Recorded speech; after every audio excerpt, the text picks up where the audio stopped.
Assalamualaikum warahmatullahi wabarakatuh, anak-anak semua, kelas 4B. Hari ini pembelajaran kita tema 4 berbagai pekerjaan, subtema 1 jenis-jenis pekerjaan, pembelajaran 1. Pembelajaran kali ini kita akan belajar pada tema 4 subtema 1 muatan pelajaran bahasa Indonesia. Mengulas isi buku sastra, menjelaskan satu persatu hal yang dibahas di dalam buku dan menilai dan memberi pendapat terhadap buku. Hal yang diulas dalam buku: pertama, data buku; kedua, inti cerita; yang ketiga, manfaat membaca buku tersebut; dan yang keempat, kelebihan dan kekurangan buku. Menyebutkan tokoh-tokoh pada cerita. Tokoh adalah pelaku dalam sebuah cerita. Nah, tokoh itu dibedakan atas tokoh utama dan tokoh pembantu. Tokoh cerita dapat berupa manusia, tumbuhan, hewan, atau benda mati. Jika tokoh utama berwujud tumbuhan, hewan, atau benda mati, maka tokoh tersebut bertingkah laku seperti manusia. Memberikan pendapat terhadap perilaku tokoh dari cerita yang dibaca. Lakukan cara berikut untuk memberikan pendapat terhadap perilaku tokoh. A. Membaca seksama jalan cerita. B. Memperhatikan perkataan dan perbuatan tokoh. C. Memperhatikan gambaran lingkungan kehidupan tokoh. Kita bisa memberikan pendapat tentang sikap tokoh pada cerita. Saat memberikan pendapat, kita harus memperhatikan hal-hal di bawah ini.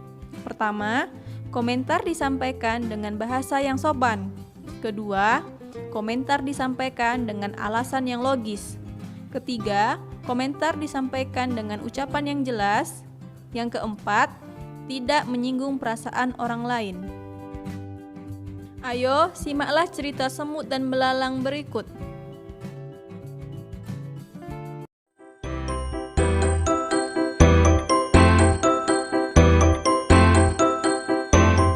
Di tengah hutan, hiduplah kawanan semut yang sangat rajin. Terik matahari di musim kemarau tak mematahkan semangat mereka untuk mencari makanan. Setiap hari mereka membawa, mengumpulkan, lalu menyimpan makanan ke dalam lubang yang menjadi rumahnya. Berbeda dengan kawanan semut yang rajin, tetangga mereka si belalang malah asik menikmati musim kemarau dengan bermalas-malasan.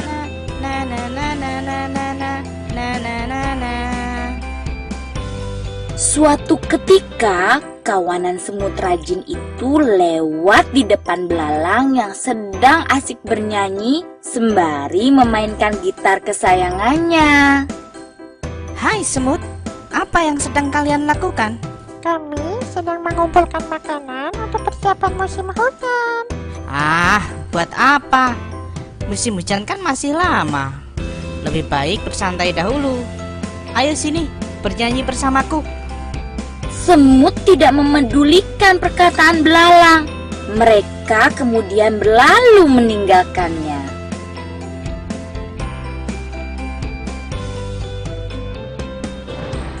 Musim hujan pun akhirnya tiba. Kawanan semut tak lagi mengumpulkan makanan. Mereka duduk nyaman di dalam rumah yang hangat sambil menikmati makanan yang berlimpah. Sementara itu, tetangga mereka, si belalang, hanya bisa diam menyesali nasibnya karena tidak memiliki makanan sedikit pun. Ia sedih dan kelaparan. Saat belalang terbaring lemah tak berdaya, datanglah kawanan semut ke rumahnya. Hai belalang, kami membawakan banyak makanan untukmu. Belalang terkejut dengan kedatangan kawanan semut baik hati tersebut. Apalagi mereka membawakannya makanan yang lumayan banyak. Terima kasih ya semut. Aku berjanji, esok akan giat bekerja dan tak bermalas-malasan lagi. Sudah, tak Gak usah bersedih. Ayo, kita makan bersama. Begitulah cerita kawanan semut yang rajin, baik hati serta suka berbagi, dan si belalang yang menyadari bahwa kemalasan akan merugikan diri sendiri. Bagaimana pendapatmu dengan sikap kawanan semut? Bagaimana pendapatmu dengan sikap belalang? Memberi pendapat tentang inti cerita. Langkah-langkah memberikan pendapat dalam cerita. A.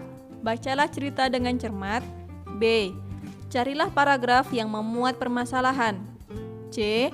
Carilah penyebab awal munculnya permasalahan tersebut. D. Carilah juga bagaimana permasalahan diselesaikan. Menurutmu, apa penyebab permasalahan pada cerita semut dan belalang? Lalu, bagaimana permasalahan tersebut bisa diselesaikan? Wassalamualaikum warahmatullahi wabarakatuh. Anak-anak Ibu kelas 4B. Terima kasih, sampai jumpa lagi.